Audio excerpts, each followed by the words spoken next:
En el episodio de hoy, daremos un recorrido por la Ciudad de México en fotos antiguas. veremos cómo ha cambiado la ciudad en 150 años y cómo algunas cosas siguen prácticamente igual.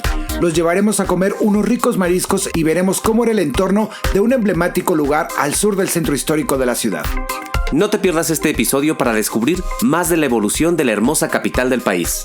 Corre intro.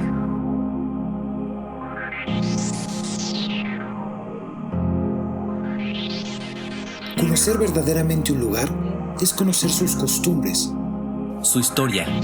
su pasado y actualidad. Bienvenidos a Love MX.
Hola queridos amantes de México, como ya vieron en la introducción y como ya vieron en el título, hoy vamos a dar un recorrido por la Ciudad de México. Vamos a ver cómo era la Ciudad de México hace 150 años. Ya saben que estos capítulos a nosotros nos encanta porque nos encanta ver cómo ha pasado, cómo va cambiando la ciudad, ¿no?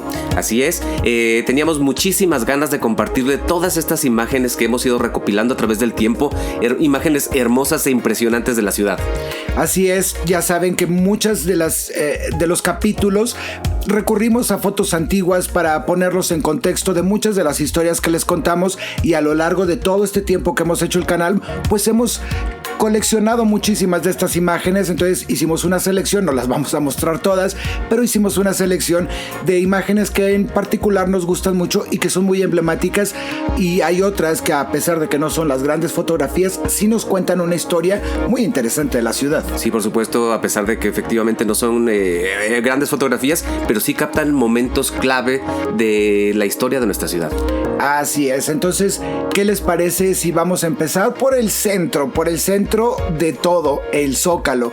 Aquí en el Zócalo, pues ya saben que siempre ha sido una plaza que, por cierto, se llama la Plaza de la Constitución. Zócalo se le conocía por un zócalo que pusieron en medio para sostener algo que iba a estar ahí, pero ese zócalo se perdió y se le quedó el nombre de Zócalo. En realidad, ahora ya a todas las plazas del país les llaman zócalos. Les llaman zócalos, efectivamente, pero no, nada que ver, así se le llamaba, pero es en realidad la Plaza de la Constitución. Es la Plaza de la Constitución, así es que ¿qué les parece si empezamos por aquí? Vamos a ver algunas imágenes de cómo es que ha cambiado.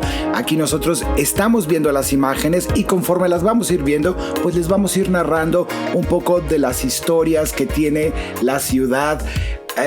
Miren, aquí en el Zócalo les vamos a mostrar. Primero vamos a comenzar con una imagen. Esta imagen la pudimos rescatar en el metro de la Ciudad de México, porque esta imagen la tomamos justamente en una exposición que había en la estación Zócalo, justamente. Así es, miren como es de las partes que les decimos, prácticamente está igual, a excepción de algunos pequeños detalles, como esta fuente que podemos ver aquí en el frente a la catedral, y son detalles que han ido cambiando a través del tiempo, como cuando estaba también los Pegasos que están ahora en Bellas Artes. Exactamente, por decir, ahorita les vamos a mostrar una foto de los Pegasos ahí en Bellas Artes. Pero miren, esta fotografía, como ven, estas fuentes ya no existían. Algo que sucedió con el Zócalo es que el Zócalo en algún momento estaba arbolado y tenía estas fuentes. Pero miren, qué maravilloso, la gente ahí se sentaba a refrescarse. Ahora como que nos hace falta un poco eso en el Zócalo, porque en los días de calor no saben, de verdad no saben. Aquí miren esta imagen de la cantidad de gente que puede haber en el Zócalo en un día normal, y pues aquí se ve bastante tranquilo y hermoso la vista, ¿no? Con la catedral de fondo. Pues siempre ha sido un punto de reunión muy importante de los capitalinos, porque pues ahí se realizan varias actividades, como pues siempre hay eventos ahí en el Zócalo. Ahí se da el tradicional grito de la independencia. Exactamente, entonces aquí se congrega todo mundo. Cada vez que hay eventos masivos, ¿a dónde van? A la Plaza de la Constitución, a nuestro querido Zócalo, y ahí se hace, pero de verdad, la fiesta o las manifestaciones, todo lo que ustedes quieran. Ahí siempre es la plaza en donde todo mundo se congrega, y la verdad es que es una de las plazas más grandes que existen en el mundo. O sea, no nada más en México, sino en el mundo. Es una plaza muy muy grande. Obviamente hay muchas más grandes como en Rusia, pero bueno, tenemos una plaza digna de una gran ciudad como es la Ciudad de México. Esta imagen es a un costado, más o menos estamos hablando del mismo tiempo histórico de la foto anterior. En esta fotografía también la pudimos rescatar de la exposición en la estación del Zócalo, del Metro Zócalo, que hay fotografías maravillosas. Si tienen la oportunidad de meterse a la estación del Metro Zócalo, háganlo, deténganse con tiempo para admirar esta belleza de fotografías. Y tomarle una foto a las fotografías, porque son fotos que difícilmente volveremos a ver en ese formato. Este es el Zócalo en el año de 1890. Esta foto pertenece al fondo de Felipe Teixidor y pertenece pues al Archivo General de la Nación. Y pues que hacen muy bien en publicar estas fotografías para que todos las podamos disfrutar. Esta fotografía nos hubiera servido muchísimo en el episodio que hicimos de los negocios antiguos. Cuando hicimos ese episodio hablamos de uno de los negocios emblemáticos de los alrededores de los negocios que rodean a la Plaza de la Constitución, al Zócalo, porque todavía existen negocios muy antiguos. Y aquí vemos un negocio que es el Sombrero Colorado. Cuando nosotros les hablamos del Sombrero Colorado, nos costó muchísimo trabajo poder encontrar una imagen del Sombrero Colorado. De hecho, no la encontramos en su momento. No, y nos encontramos con esta imagen, con esta fotografía, que ni siquiera en su momento sabíamos que aparecía el Sombrero Colorado. Pero ahorita viéndola dijimos, vamos a retomar el tema para que ahorita que está reciente el otro episodio donde conocimos los negocios de la ciudad. Bueno, el Sombrero Colorado, si ustedes ya vieron el episodio, pues seguramente recordarán. Para los que no lo han visto, les comentamos que el Sombrero Colorado era una empresa. A un lado también existía otra fábrica de sombreros que se llamaba la Fábrica de Sombreros, y a un lado estaba el Sombrero Colorado. Aquí es donde nace Tardán, este negocio tan antiguo que sigue abierto en la Ciudad de México, que se dedica a hacer sombreros. El Tardán compra el Sombrero Colorado y es ahí donde nace la tienda Tardán, que ahora pues por tanto tiempo ha sido tan famosa en México. Pero esa fue la tienda que adquirió Tardán cuando se ampliaron como empresa. Y miren, por aquí ya nosotros rescatamos esta imagen y la traemos para todos ustedes. Algo rescatable también de esta imagen es que es muy interesante. Cada detalle que podemos encontrar en las imágenes antiguas es maravilloso. Algo que podemos ver es que todavía todo el transporte estaba jalado por caballos. La fuerza eran los caballos, y estos son los tranvías antiguos de la ciudad. Si se fijan, están los rieles. El lodazal todavía no había todavía piso ahí. Entonces miren, para que vean cómo realmente la ciudad, esta parte no ha cambiado tanto. Sí vemos detalles que han cambiado en cuanto a la estructura, pero pues ahorita todos los edificios que rodean la Plaza de la Constitución son de 3 pisos o más. Exactamente, han aumentado en lugar de haberles quitado. Pero bueno, ya hablaremos ahorita de estas cosas que suceden en la Ciudad de México. Pero fíjense cómo están los tranvías, ahí los carruajes, ahí la gente tomaba el transporte para pues movilizarse a distintos puntos de la ciudad. Pero aquí alrededor de la Plaza de la Constitución existía, pues digamos, la parada de carruajes y la parada de tranvías, y vemos ahí los puestos de periódicos en las esquinas, los negocios con sus toldos. Eso no ha cambiado. Los negocios alrededor de la Plaza de la Constitución siguen teniendo estos tolditos, obviamente para el sol. Sí. Nos encanta ver estas imágenes antiguas de las ciudades, que son esas tomas abiertas, porque en una sola imagen puedes ver tantos detalles, tantos elementos, incluso lo que hay en las ventanas. Sí, es maravilloso. Si pueden ver también aquí el poste de electricidad, pues estos postes que ya, o sea, esto ya no existe realmente, pero así es como pues la electricidad llegaba a las casas, lo que nos dice que todavía no existían coches, pero que ya existía la electricidad en la ciudad. Entonces, el alumbrado público, también aquí vemos a 2 personas sentadas ahí, también con su rebozo, una indumentaria muy tradicional de finales del siglo XIX, la mujer con su rebozo, con sus enaguas blancas, largas, que esa prácticamente pues era la moda, ¿no? De ese momento. La moda de la época. La moda de la época, y aquí los vemos recargados en un poste de alumbrado público, y los letreros de cada una de los negocios. Es maravilloso ver cómo los negocios han cambiado. Los edificios siguen ahí, pero los negocios han cambiado, excepto Tardán, que sigue ahí, bueno, con su antiguo nombre, que era el Sombrero Colorado. Así es. Y por fin por aquí tenemos la imagen. Aquí vemos exactamente una imagen. Esta no es una fotografía, pero nos parece sumamente interesante platicarlo, porque es exactamente la misma esquina. O sea, estamos hablando de exactamente el mismo lugar, más o menos en la misma época, pero en un detalle litográfico de cómo pues era la moda. Ahí también al fondo volvemos a ver a una mujer con su rebozo, con sus enaguas largas, y a todos los hombres con sombrero, incluso al niño que va corriendo trae sombrero. Así es. Esta calle es Francisco y Madero. Ahí al fondo vemos el Templo de la Profesa. Ahí se ve la torre del Templo de la Profesa. Más adelante, ahora hay edificios muy emblemáticos. Todo este pasaje de aquí se hizo el Centro Joyero.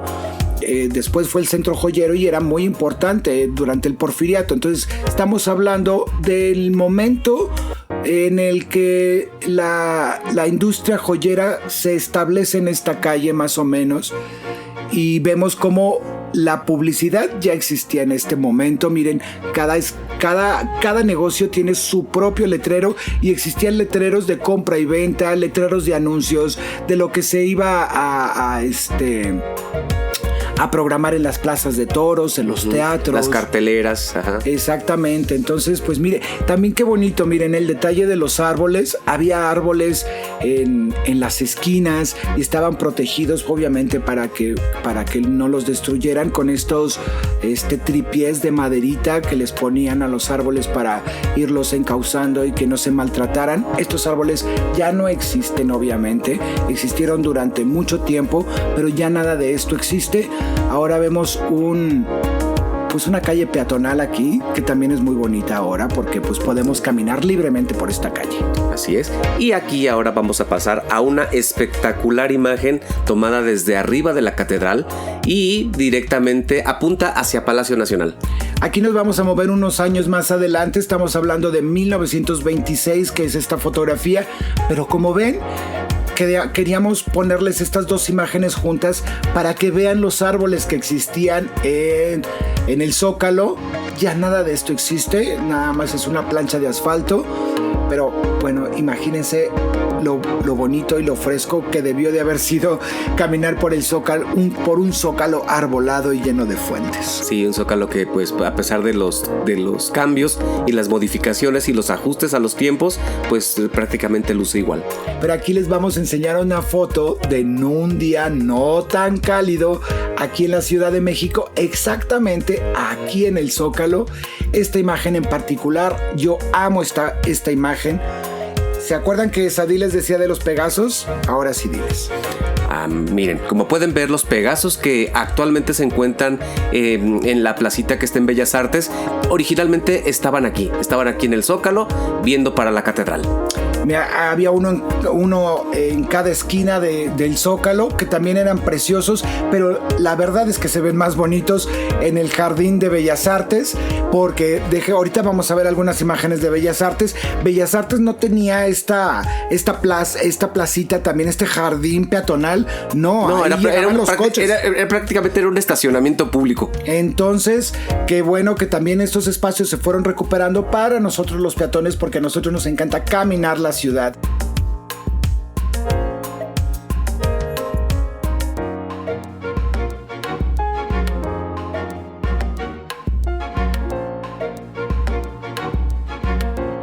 Ahí al fondo vemos la catedral, vemos Palacio Nacional y vemos ahí la cúpula todavía sin las excavaciones propias del Templo Mayor. Ahí al fondo, atrás del Pegaso, vemos que todavía no existen esas excavaciones. Entonces por eso esta foto también es tan interesante, porque podemos ver estos detalles de cómo el Zócalo fue cambiando a través del tiempo. Aquí vemos un día lluvioso, muy acostumbrados a la Ciudad de México a tener estos días lluviosos, porque siempre la mitad del año el Zócalo está así de lluviosito. Sí, y yo insisto, ya no está el terreguero, porque imagínense todo lo lodazal que se haría ahí durante la época de lluvias.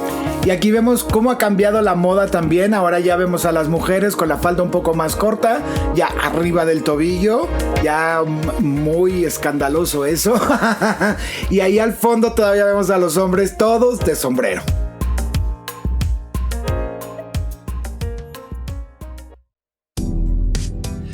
Y hablando de cosas mojadas en la Ciudad de México, en la década de los 50 hubo una gran inundación en la Ciudad de México. Podemos ver en esta imagen, vemos la Casa Bóker aquí atrás.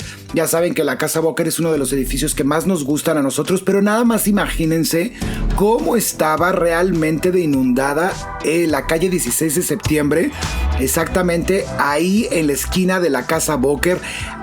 Vean nada más, vean hasta dónde llega el agua. Ajá. Se ve la Torre Latino atrás. La Torre Latino, ahí atrás vemos Eje Central. Allá al fondo se ve Eje Central con unos coches pasando, pero miren cómo estaba de inundado, terrible. Así es lo que sucedía en la Ciudad de México. La Ciudad de México, yo siempre he dicho, la Ciudad de México tiene memoria. Y todas estas inundaciones es porque recuerden que aquí era un lago, había canales. El agua y la naturaleza busca donde estaba originalmente. Por eso existían estas inundaciones. Aparte de no contarles ya la historia de cuando secaron los canales, que fue realmente pues un proceso de entendimiento de cómo es que iba a funcionar la ciudad para poder evitar estas inundaciones. Aquí vemos en esta imagen maravillosa, vemos cómo está el tránsito arriba de su cajoncito, evitando que lo mojen. Pero vean los coches, estos son los años 40. Pero mire, todo inundado, el centro histórico. Y miren, aquí nos encontramos a la catedral inundada, el Zócalo inundado. Imagínense nada más lo que era en el momento en el que se tuvo que planear un buen drenaje de la ciudad, porque les estamos diciendo, bueno, esta fotografía es un poco anterior, esta fotografía debe de ser de los años 30 y vemos cómo todavía hasta los años 50 existían estas grandes inundaciones. Famosa inundación de 1952, aquí vemos una imagen maravillosa. Esta imagen de verdad es preciosa. Esta imagen es de Hans Gutmann o Juan Guzmán.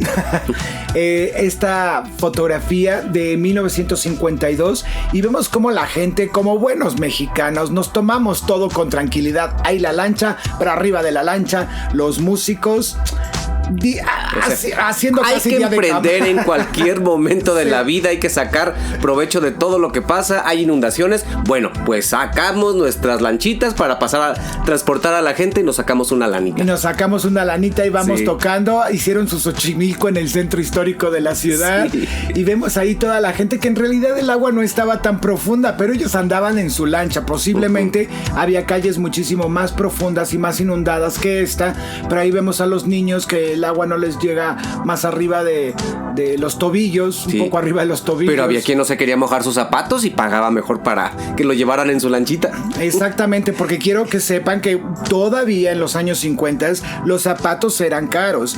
Ya empezaban las empresas a hacer producciones masivas, pero todavía pues la gente iba a estos negocios a reparar sus zapatos, al zapatero, porque los zapatos pues eran caros. Y hay una película que se llama Víctimas del Pecado de Emilio Fernández, que yo siempre recuerdo cada vez que pienso en zapatos y en la época de los años 40, 50, yo recuerdo muy bien esta escena de cuando pues el hijo le lleva a la madre un par de zapatos que le costó mucho trabajo poder conseguir el dinero para llevarle los zapatos, a pesar de que él traía sus zapatitos rotos. Traía sus zapatitos rotos y le lleva sus zapatos a su mamá porque veía que en la cárcel no traía zapatos, y en realidad era porque ella no los quería gastar, porque los quería usar para cuando saliera de la cárcel.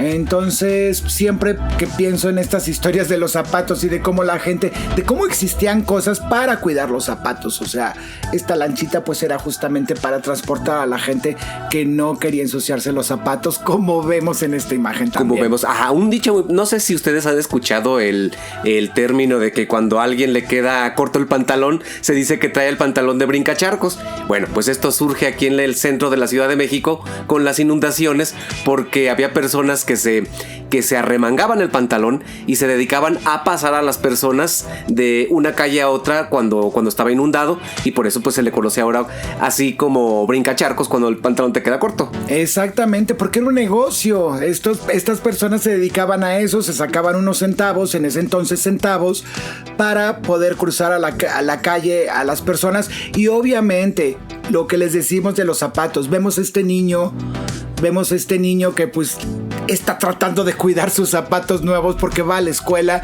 entonces obviamente pues está tratando de cuidar sus zapatos, y yo creo que la mamá o el papá le han de haber pagado para que cruzaran a este niño por el charco. ¿Cómo ven?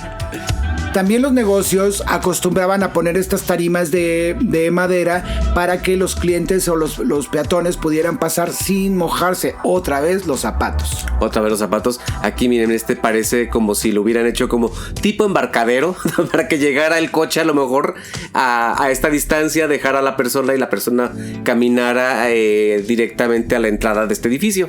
A ver, aquí les vamos a hacer una pregunta. ¿Ustedes qué hubieran hecho si... Bueno, se tienen que hacer estudios y todo eso, pero hablemos románticamente, que lo pudiéramos hacer. ¿No sería maravilloso que la Ciudad de México fuera también un poco como Venecia, que tuviera sus canales y que esos canales no se hubieran secado y que esos canales siguieran siendo parte de la ciudad? Yo creo que sería... Vemos esta imagen y la verdad es que vemos a un México con un carácter totalmente distinto, con una cara totalmente distinta, y hubiera sido, pues, no sé, maravilloso ver estos canales. No sé qué tan funcionales hubieran sido para el inmenso crecimiento que tuvo la ciudad, la explosión que tuvo a partir de los años 30, bueno, desde el Porfiriato, pero a partir de que se entuban los ríos, bueno, es una explosión total demográfica que sucede en la ciudad, pero hubiera sido maravilloso. Sí, bien, poco viable ahora, ¿no? Claro, pensándolo románticamente, pues sí sería muy bonito que tuviéramos algunos canales ahí en el centro de la ciudad, pero pues a lo mejor pues no sería viable por el tema del subsuelo. Exactamente, ¿no? Y aparte también por el tema de la transportación. Imagínense con el corre que lleva toda la gente aquí en la ciudad. Imagínense tener que ir en lancha. Bueno, yo creo que la gente si de por sí la gente se pone muy loca, ahora pico, imagínense en esto, cómo irían las lanchas. Sería muy frecuente el accidente de que se voltee una lancha. De que se voltee una lancha porque se están peleando, ¿no? Ahí arriba de la lancha. Bueno, ajá. No, imagínense. Pero románticamente hubiera sido maravilloso. Aquí vemos otra imagen espectacular de cómo los coches flamantes de los años 40 van cruzando como si nada. Cruzando el pantano y no mancharon su plumaje. Y pues la gente de a pie, como siempre, pues cruzando este puentecito de madera improvisado, pues para poder pasar de una calle a otra. Aquí vemos que hasta las banquetas están inundadas, ¿eh? Sí, está un poco arriba de la banqueta. Bueno, no se ve que llegue muy alto el agua porque los coches pues tienen las llantas no tan profundas. Pero los peatones sí que van más alto de donde van las llantas de los coches. Sí, porque volvemos a lo mismo, era mojarte los zapatos. Pero aquí yo creo que posiblemente la inundación ya estaba bajando, por eso es que el puente está tan alto, porque posiblemente el agua llegaba hasta casi al ras del puente. Entonces, pues es maravilloso ver estas imágenes de inundaciones, de cómo la ciudad se ha inundado, y hablando de justamente de estas cosas y de cómo la ciudad ha pues tapado estos bonitos canales que tenía. ¿Qué les parece si nos vamos a comer unos camarones? Y los vamos a llevar a un lugar emblemático para comer mariscos aquí en la Ciudad de México, que es La Viga. La Viga que tiene su historia. Amigos, estamos en La Viga y venimos a una marisquería muy famosa que se llama La Langosta, aquí en La Viga. Aquí en La Viga es famoso porque venden muchísimo pescado. Mucho pescado y muchos mariscos, y a donde vamos a entrar, bueno, hay varios locales donde ofrecen el buffet de mariscos. Ya saben, los mariscos para nosotros son nuestra perdición. Miren, no es un día lluvioso, pero nos importa poco la lluvia, la verdad, por lo que vamos a comer. ¿Cierto? Por supuesto que sí.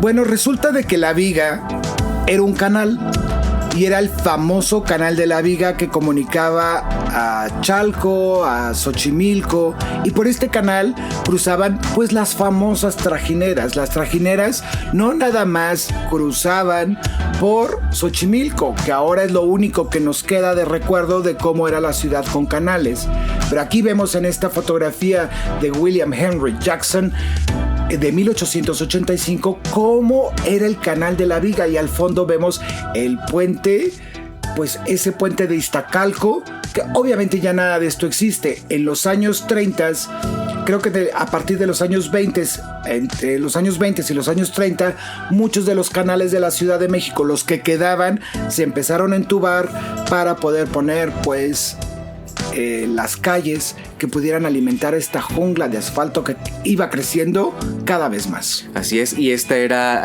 por donde llegaban las mercancías que venían desde el sur, desde Xochimilco y de zonas más apartadas. Aquí llegaba todo. Aquí llegaba todo y cruzaba a La Viga, y obviamente pues llegaban ahí a otros canales al centro de la Ciudad de México. Y aquí también vemos otra imagen. Esta es de 1920. Vemos al pueblo de Iztacalco, pero esto es el canal de La Viga. Esta calle a donde los trajimos ahorita, miren, les vamos a poner la imagen de la calle. Pues también en un día lluvioso, ¿por qué no? El agua que no falte aquí, afortunadamente, el agua es vida. El agua es vida, que no falte. Aquí estamos fuera del restaurante donde vamos a comer los mariscos. Y miren, esta es la calle, esta es la calzada de La Viga. Ahí vemos a los coches pasando, vemos a los taxis pasando, pero originalmente lo que pasaba era esto, las trajineras. Esos taxis sí se convirtieron en trajineras. Los trajineras se convirtieron en taxis, perdón. Así es, era el transporte de la época, y pues son de las cosas que sí han cambiado en su totalidad. Hay unas que son prácticamente iguales, pero otras que pues sí, totalmente distintas, como este medio de transporte en esta zona.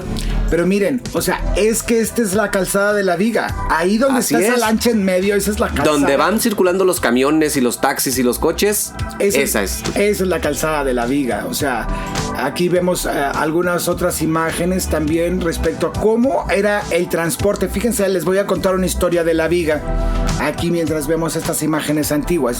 Resulta de que La Viga era una vía muy importante que transportaba mercancías, como ya les dijimos, pero a mediados del siglo XIX nace un negocio que eran los barcos de vapor, y los barcos de vapor se empezó a comercializar el paseo, es decir, la gente pagaba unos centavos para estos barquitos de vapor y estas lanchas. Había trajineras, había lanchas y había barcos de vapor.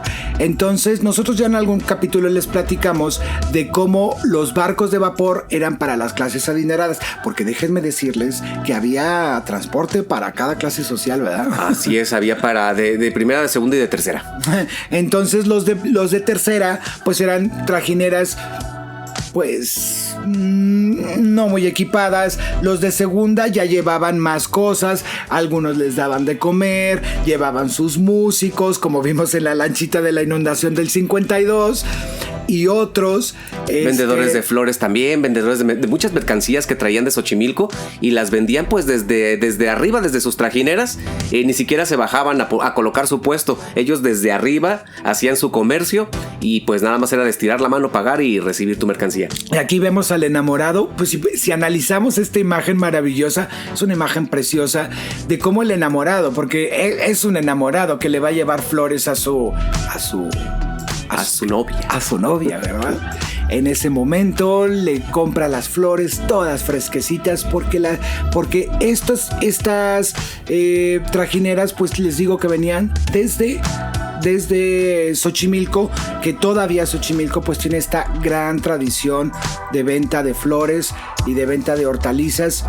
Y aquí miren, es como si nosotros ahí en el canal de la Viga vamos a comer unos mariscos, pues antes era vamos a comprar flores, vamos a comprar frutas o vamos a hacer un paseo por la Viga. Les contaba de estos barcos de vapor. Los barcos de vapor ya eran para la clase un poco más adinerada.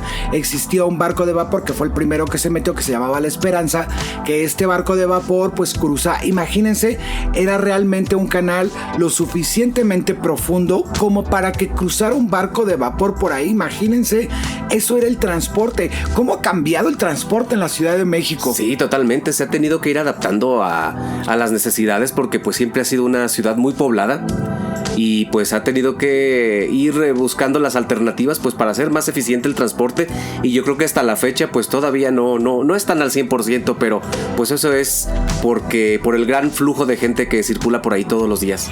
Y justamente aquí donde estamos, en este restaurante que se llama La Langosta, estaba la garita de la Viga. ¿Qué eran las garitas? Las garitas se pusieron para cerrar la ciudad, es decir, eran espacios en donde estaban vigilados y eran, digamos, los límites de la ciudad. Existía esta garita que se encontraba justamente a una cuadra de donde estamos nosotros. Ya no existe ni una sola de las garitas en la Ciudad de México.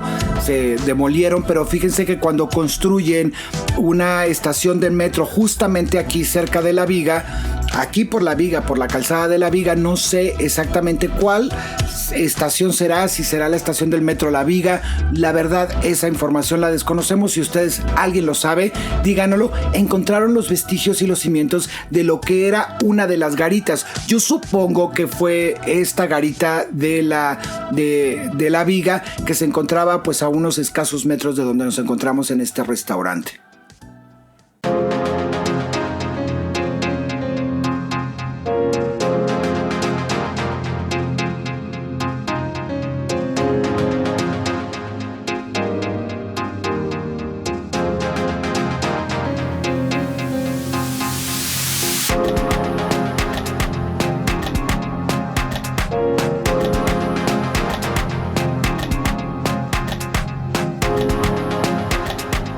Y sí, la verdad es que el transporte en la Ciudad de México ha cambiado muchísimo. Hemos ido evolucionando desde esas carretas que les enseñamos en las primeras fotografías.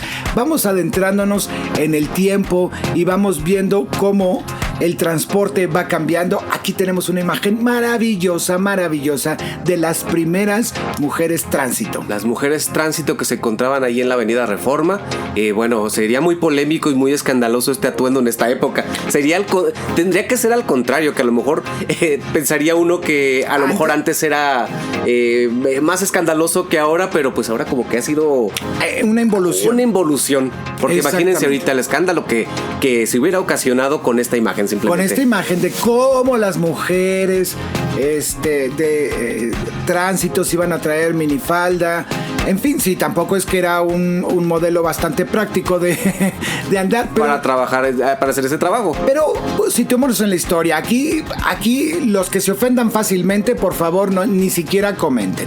Porque eran otros tiempos. No podemos juzgar la historia por el contexto de eso. Sí, tenemos que entender el contexto histórico. Y este era el contexto histórico de la revolución sexual, de la de un cambio de mentalidad. Estamos hablando de la década de los 60s, principios de los 70s. Entonces hay que entender el momento histórico y hay que saber por qué las mujeres usaban minifalda y tacones. Claro, simplemente aquí las mismas mujeres están reclamando esos puestos de trabajo a los que antes no tenían acceso.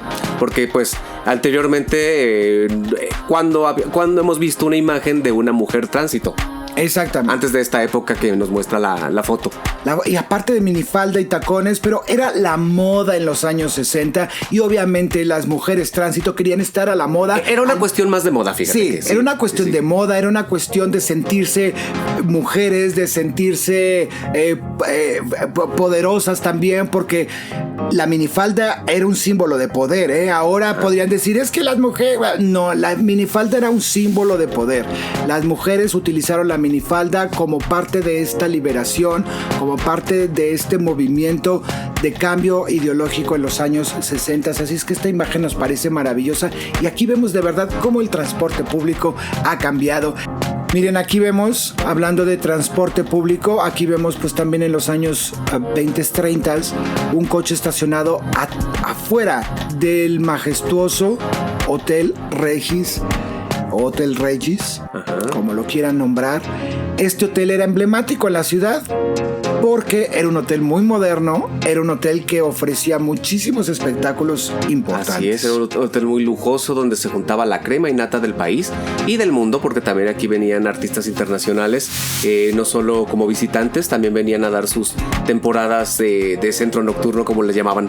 Exactamente, aquí se presentó Edith Piaf, nada menos y nada más que Edith Piaf, y aquí Marilyn Monroe hizo un desfile de moda en este hotel y fue de las primeras cosas que hizo Marilyn Monroe antes de ser actriz. Sí, venía como modelo de una compañía, de una marca de trajes de baño, y aquí fue el desfile de modas y pues poco se sabe de esto y queremos encontrar alguna imagen, pero hay tantas imágenes de Marilyn Monroe que se pierde una sola entre tantas.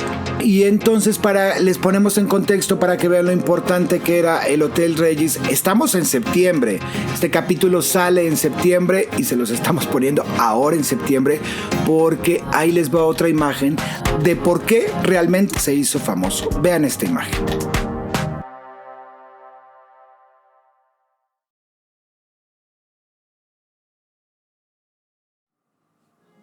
No hay mucho que decir de esta imagen. La tragedia, desapareció totalmente este lugar, desapareció en el tiempo, pero pues quedaron algunas imágenes que pues son constancia de que existió. Tan importante se convirtió, prácticamente fue el emblema del terremoto del 85 en la Ciudad de México. Las letras de este hotel emblemático que había estado por tanto tiempo, que había sido realmente un punto pues de referencia a un lado de la Alameda Central. La verdad era un punto importante. Sí. Y de repente ver las letras del Regis tiradas en el piso. Una construcción tan poderosa por su dimensión y por lo que representaba en cuanto a poderío, poder adquisitivo, verlo de un momento a otro totalmente destruido en el suelo. Totalmente destruido en el suelo. Aquí vemos una imagen a colores, con los rescatistas ya llegando. Miren la bandera de México. Estaba en esa farola porque era septiembre. Así porque estábamos celebrando nuestra independencia y todavía no quitaban los adornos de las farolas. Y ahí vemos pues las letras imponentes del Regis tiradas en el suelo junto a la bandera mexicana. Esta foto es impresionante. Las fotos del terremoto del 85 siempre nos van a conmover. Se estruja el corazón cada vez que uno ve estas imágenes. Vea la terraza del Regis. Ahí todavía se vino con todo y las plantas que adornaban la terraza del Regis. Así es, y si nos vamos pues a hacer un recorrido por todo lo que pasó en toda la ciudad, pues unidades habitacionales, zonas... No, una cosa impresionante, pero dentro de toda esa tragedia, una luz que vimos en ese tiempo es que las personas se solidarizaron y se dedicaron a apoyar a toda la gente de protección civil en los rescates. Fue una muestra de solidaridad que constantemente cuando se ha requerido aquí en México vemos de repetirse constantemente. Yo creo que este terremoto hizo algo por los mexicanos de entre toda la tragedia que sucedió. Hizo algo por los mexicanos, que nos dimos cuenta que nos podíamos unir y que podíamos ser uno solo y que podíamos ser un pueblo, y que eso se replica en el terremoto del 17.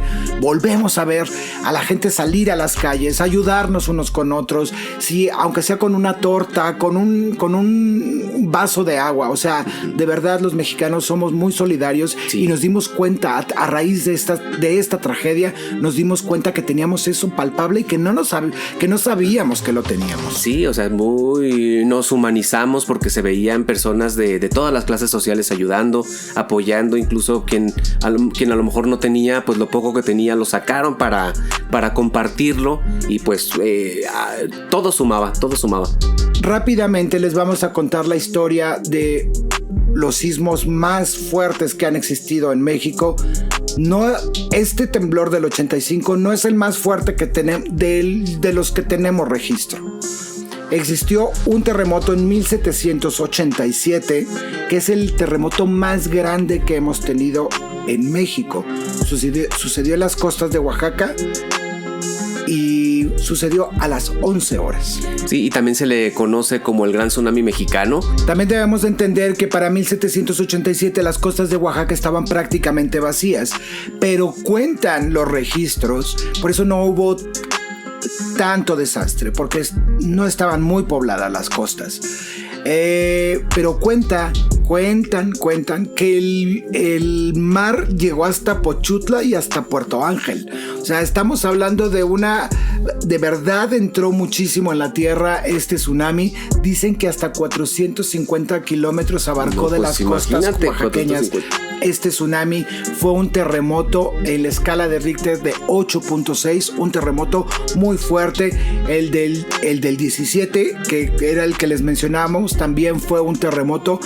Está en el segundo lugar de los terremotos más fuertes que hemos tenido, nada más para que se den una idea. Y a ver, aquí les va un dato para que no estén pensando que solamente en septiembre suceden los terremotos en México y que ya llega septiembre, ya nos estamos preparando para... Ha coincidido por esta coincidencia del 19 de septiembre, sí que es coincidente, pero por decir el terremoto que sucedió en 1787, el 28 de marzo. Lejos de septiembre. Ha coincidido que en septiembre pues ha habido temblores, exactamente el día del temblor del 85, pero pues ha sido pura coincidencia. Pero por mucho tiempo la gente se queda con esa preocupación y esa psicosis, y lo malo es que vuelve a coincidir cuando la gente ya está totalmente confiada en que no va a volver a temblar, es cuando los agarran descuidados. En el año 57 fue también un sismo importante de 7.8, y este terremoto es famoso porque el ángel de la independencia que tenemos hoy en día no es el original. No es el original, es una reposición, porque el original se cayó en el 57 con este temblor. Miren, y aquí vemos este periódico que, bueno, no es una fotografía, pero nos hace ver hasta dónde llegó realmente el sismo del 57 y de que la ciudad tiene su larga historia de inundaciones, tiene todo esa raíz del agua, todo el problema que tiene la Ciudad de México es a raíz del agua, justamente por la falsedad del terreno, que es pues realmente catastrófico lo que sucede cada vez que hay un terremoto en la Ciudad de México, justamente por lo blando del terreno. Volvemos a lo mismo, el agua, la naturaleza siempre va a buscar su curso, sí. El agua siempre va a buscar su curso, y el terreno, pues la ciudad se sigue inevitablemente hundiendo, el centro histórico de la Ciudad de México inevitablemente se hunde. Sí, es lo que pasa siempre en todas las zonas donde entuban los ríos o los desvían, que siempre esas zonas donde pasan los ríos, donde pasaban originalmente los ríos, siempre son muy, muy propensas a inundarse.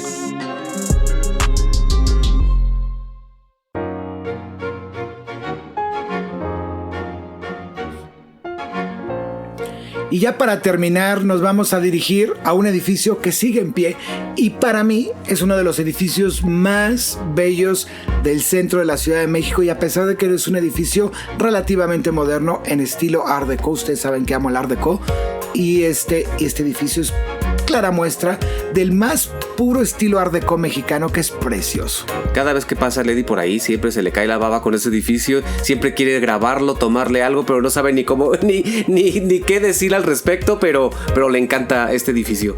Me encanta este edificio. En la década de los años 20, aquí vemos esta imagen de la década de los años 20 de cómo los camiones de bombeo, por eso es que tiene estos arcos enormes, ahora son ventanales, y estos arcos enormes ahora son vitrinas que exponen pues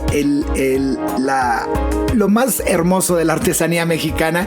Qué bonito que le dieron ese uso al edificio. Así es, no pudo tener un mejor uso que ese, porque sí, efectivamente, aparte de que el edificio es precioso, las vitrinas son tan llamativas que es inevitable voltear a ver lo que hay adentro. Pero pues no eran vitrinas, eran arcos para que los camiones de bomberos pudieran salir. También fue estación de policía aquí. Entonces este edificio realmente tiene una larga historia.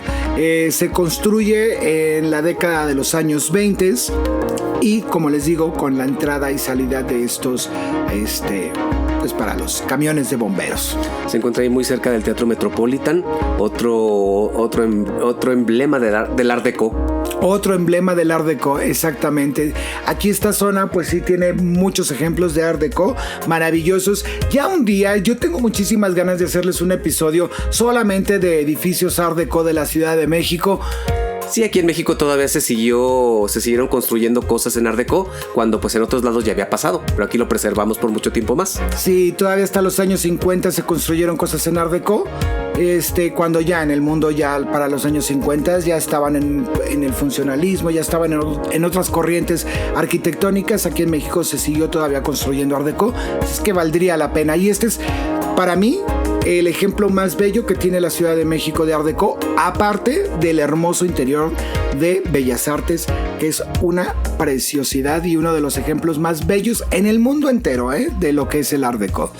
Y por algún tiempo pues este edificio quedó en el abandono. Cuando dejó de ser estación de bomberos, queda en el abandono, y después, como les digo, se remodela, se restaura el edificio y se abre el Museo de Arte Popular.